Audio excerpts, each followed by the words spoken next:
Bonjour et bienvenue dans cette vidéo flash dans laquelle nous allons voir ensemble comment construire un diagramme objet-interaction. Il faut dans un premier temps retenir que l'action mécanique d'un objet A sur un objet B implique que l'objet B agisse finalement lui aussi sur l'objet A. Pour les plus curieux d'entre vous, c'est ce qu'on appelle le principe des actions réciproques ou la troisième loi de Newton. Si vous ne vous souvenez plus de ce qu'est une action mécanique, n'hésitez pas à cliquer sur le lien en haut à droite de cette vidéo. Lorsque deux objets agissent l'un sur l'autre, c'est-à-dire lorsqu'il y a une action mécanique réciproque entre deux objets, on parlera en physique d'interaction. Le préfixe inter signifie d'ailleurs entre. Seulement voilà, un objet peut être impliqué dans plusieurs interactions. Il va donc être nécessaire de les recenser en construisant ce qu'on appelle un diagramme objet-interaction que l'on peut abréger DOI. Voyons donc maintenant quelles sont les étapes de construction d'un diagramme objet-interaction. Dans un premier temps, il faut identifier l'objet que l'on va étudier, qu'on appellera le système. On le placera au centre du DOI dans un ovale. Ensuite, autour du système, on placera l'ensemble des objets qui interagissent avec lui en les plaçant là aussi dans des ovales. Dans une dernière étape, il faut relier le système aux objets par soit une double flèche en pointillé, si on considère qu'il s'agit d'une interaction à distance, ou alors en trait continu, s'il s'agit d'une interaction de contact. Pour rappel, une interaction à distance, c'est lorsque les deux objets interagissent l'un sur l'autre sans se toucher, tandis qu'une interaction de contact, à l'inverse, c'est lorsque les deux objets agissent l'un sur l'autre en se touchant. Gardez bien en tête qu'une double flèche est en fait constituée de deux flèches simples. Le système agit sur l'objet et l'objet agit sur le système. Il s'agit bien d'une action mécanique réciproque entre deux objets.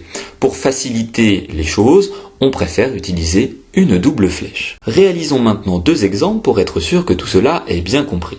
Considérons dans le premier exemple une pomme qui tombe d'un arbre. Le système, c'est-à-dire l'objet que l'on étudie, est ici la pomme. Voyons maintenant avec quoi cette pomme est en interaction. Gardez en tête que dans la grande majorité des cas, il s'agira de systèmes qui sont placés au voisinage de la Terre ou sur la Terre. Ainsi, il sera important de toujours faire apparaître l'interaction entre le système et la Terre ou le centre de la Terre. D'autre part, la pomme est en interaction avec l'air qui l'entoure. Voyons maintenant de quel type d'interaction il s'agit. La pomme et l'air sont en contact, il s'agit donc d'une interaction de contact. On placera donc une double flèche en trait continu entre la pomme et l'air. La terre et la pomme ne sont pas en contact, il s'agit d'une interaction à distance. On mettra donc entre les deux une double flèche en pointillé. L'interaction entre la pomme et l'air peut ici être supprimée, être négligée.